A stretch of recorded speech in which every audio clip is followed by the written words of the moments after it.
Olha, hoje a gente vai fundo numa das obras mais, eu diria, explosivas do século XX.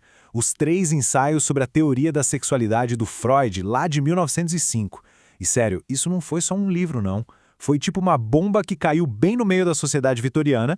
E olha, os tremores a gente sente até hoje. E já para começar, vamos pegar essa frase do próprio Freud. Porque pensa bem, ele sabia que o povo ia torcer o nariz. Mas ele já manda o recado. Ei, isso aqui não é vulgaridade, tá? Pelo contrário, ele está ligando a ideia dele a uma das coisas mais nobres da filosofia, o Eros de Platão. Quer dizer, o que ele estava propondo não era diminuir o sexo, era expandir, aprofundar o que a gente entende como sexual. E aqui a gente vê o tamanho do choque de mundos, né? De um lado, o que todo mundo pensava em 1905. Sexualidade? Ah, isso não existe em criança. Só aparece lá na puberdade e o objetivo é um só, reprodução. Ponto. Aí chega o Freud e vira a mesa completamente. Ele diz, não, a sexualidade começa lá na infância, se desenvolve a vida inteira e, nossa, é muito mais complexa e cheia de variáveis. E foi essa ideia de que crianças poderiam ter uma vida sexual, isso sim foi o que causou um escândalo gigantesco. Ok, então vamos entrar de vez nessa história. Para a gente sacar a revolução que o Freud fez, a gente precisa primeiro entender contra o que ele estava lutando. E é exatamente por aí que ele começa o primeiro ensaio dele, desmontando o que todo mundo chamava de normal. E a ferramenta principal que ele usa para essa análise é uma palavra que, olha, todo mundo já ouviu: libido. Só que o Freud usa esse termo de um jeito bem científico. Pensa assim, a libido é a energia, sabe? O combustível do impulso sexual. É a mesma lógica da fome, que é a energia que move a gente para se alimentar. Simples assim. Beleza. E é aqui que o negócio começa a ficar bom de verdade. Porque essa teoria normal da época, ela só funcionava se todo mundo seguisse o script, né? Mas e as exceções? E quem não seguia as regras? O Freud foi olhar justamente para isso, porque a sociedade da época chamava de aberrações, de perversões. Foi ali que ele encontrou as rachaduras na parede da teoria convencional. Tá, mas como ele fez isso na prática? Foi uma sacada genial. Em vez de começar estudando o que era normal, o Freud fez o caminho inverso. Ele começou pelos desvios. Ele tinha essa convicção de que, ao entender onde o impulso sexual parecia dar errado, ele conseguiria, na verdade, entender como ele realmente funcionava. E para fazer isso, ele quebrou o impulso em 2 partes. A primeira parte é o que ele chamou de objeto sexual, que é basicamente a resposta para a pergunta: a atração é direcionada para quem ou para o que? Na cabeça do povo daquela época, a resposta era óbvia, era fixa. Homem se atrai por mulher, mulher por homem. Fim de papo. A segunda parte é o alvo sexual, ou seja, qual é a ação, qual é o objetivo final desse impulso. E, de novo, para a visão popular, a resposta era uma só: a união genital. Só que aí o Freud olhou para a realidade e percebeu que tanto o objeto quanto o alvo, nossa, eles podiam variar de uma maneira incrível. E olha só a variedade de coisas que ele começou a analisar. Ele estudou o que na época se chamava de inversão, que era a homossexualidade, estudou atração por animais, por crianças, o fetichismo, que é a fixação em partes do corpo ou objetos, e até a fixação em atos que não eram ato final, como só tocar ou só olhar. A conclusão dele era cada vez mais clara. A libido definitivamente não seguia um caminho reto e único como todo mundo achava. E aí vem a sacada principal. O Freud usa uma metáfora que é simplesmente perfeita. Ele diz que a ligação entre o impulso sexual e o objeto não é uma coisa natural, grudada de fábrica. É como uma solda. Pensa nisso. Uma solda é algo que une 2 peças, mas é uma conexão que foi feita, não nasceu ali. E se foi feita, significa que ela pode ser desfeita ou refeita de um jeito diferente. Cara, isso abriu um leque de possibilidades absurdo. Mas você acha que a ideia mais radical do Freud parou por aí? Que nada. Ele percebeu que essas tendências, que eram vistas como perversas, não estavam só num grupinho isolado de pessoas. Ele começou a encontrar essas mesmas tendências em outro lugar, só que de um jeito meio disfarçado. E essa frase aqui é uma das mais famosas e, na época, mais chocantes de toda a obra dele.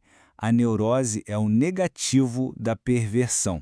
O que raios ele quer dizer com isso? Pensa num negativo de fotografia. É a mesma imagem, só que invertida.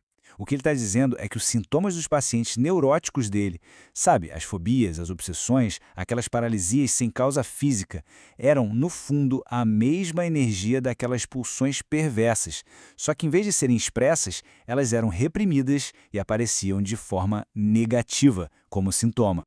E aí ele dá o checkmate. O raciocínio é o seguinte: se essas pulsões estão lá, na raiz da neurose, e se a neurose é uma coisa super comum, então a origem dessas pulsões tem que ser universal. Ou seja, para Freud, pedacinhos, traços dessas mesmas tendências estão presentes na mente de todo mundo. Sim, de todas as pessoas, inclusive daquelas consideradas perfeitamente normais. Isso leva a gente, então, para a pergunta de $1 milhão. Se todo mundo tem, no fundo, as sementes dessas pulsões todas, de onde elas vêm? Qual é a origem disso tudo? E olha, a resposta que Freud deu para essa pergunta é o que de fato virou o mundo de cabeça para baixo. A resposta, para a surpresa e para o choque de todo mundo na época, estava na infância. É isso mesmo. Freud argumentou que a sexualidade não começa do nada na puberdade. Ela tá lá desde o comecinho da vida, só que de um jeito que ele chamou de perversa polimorfa. Calma, o que isso quer dizer? Polimorfa significa que ela tem muitas formas. E perversa nesse contexto não é maldade, é só que ela ainda não está direcionada para o alvo normal da reprodução. É uma sexualidade livre, multifacetada. Tá, mas aí vem a pergunta. Se isso é verdade, por que ninguém nunca percebeu? Por que a gente não se lembra disso? Bom, o Freud tinha uma teoria para isso também, a tal da amnésia infantil. Ele achava muito estranho a gente não lembrar quase nada dos nossos primeiros anos de vida, que é justamente quando tudo é mais intenso, né? Para ele, esse esquecimento não era por acaso. Era um tipo de repressão, um mecanismo para esconder da nossa consciência adulta essas primeiras experiências sexuais. Para essa ideia toda não ficar muito abstrata, muito teórica, o Freud usa um exemplo que é simplesmente perfeito. É uma coisa que todo mundo já viu 1 milhão de vezes, mas que ninguém até então tinha olhado daquele jeito. Vamos seguir o raciocínio dele passo a passo. Primeiro passo, o apoio. O primeiro prazer que o bebê sente está ligado à sobrevivência, que é mamar no peito da mãe. A boca, então, vira uma fonte de prazer, uma zona erógena. Segundo passo, a separação. A criança começa a querer repetir aquele prazer da boca mesmo quando não está com fome. O desejo se separa da necessidade de se alimentar. Ela quer a sensação, não só o leite. E o terceiro passo, o autoerotismo. O bebê descobre que pode ter aquela sensação boa sozinho, usando o próprio corpo, como chupar o dedo. Pronto. Para Freud, isso é o nascimento da sexualidade, autossuficiente, focada no próprio corpo. E esse padrão, que a gente viu com a boca, vira o modelo para entender toda a sexualidade infantil. Pensa bem, ela surge apoiada numa função vital do corpo. No começo, ela é autoerótica, não precisa de ninguém de fora.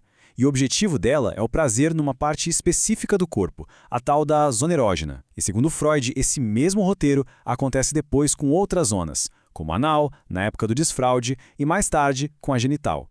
Certo. Mas e aí? O que acontece com essa energia toda, essa sexualidade infantil tão ampla e cheia de formas? Bom, ela entra numa fase que o Freud chamou de período de latência. É como se essa energia toda fosse um rio correndo livre, e aí chegam as barreiras da educação, da cultura, a vergonha, o nojo, as regras morais. Essas barreiras funcionam como diques que vão canalizando essa energia, reprimindo o que não se encaixa no que a sociedade espera de um adulto. E tudo isso nos traz a uma pergunta final que é bem provocadora. Se a sexualidade é essa força tão complexa que nos forma desde os nossos primeiros dias de vida, e se aquilo que a gente chama de normal é na verdade só o resultado de um processo super longo de desenvolvimento, de repressão, de canalização, então, o que a palavra normal significa de verdade? É essa pergunta que os 3 ensaios de Freud deixam no ar e que nos obriga a pensar até hoje.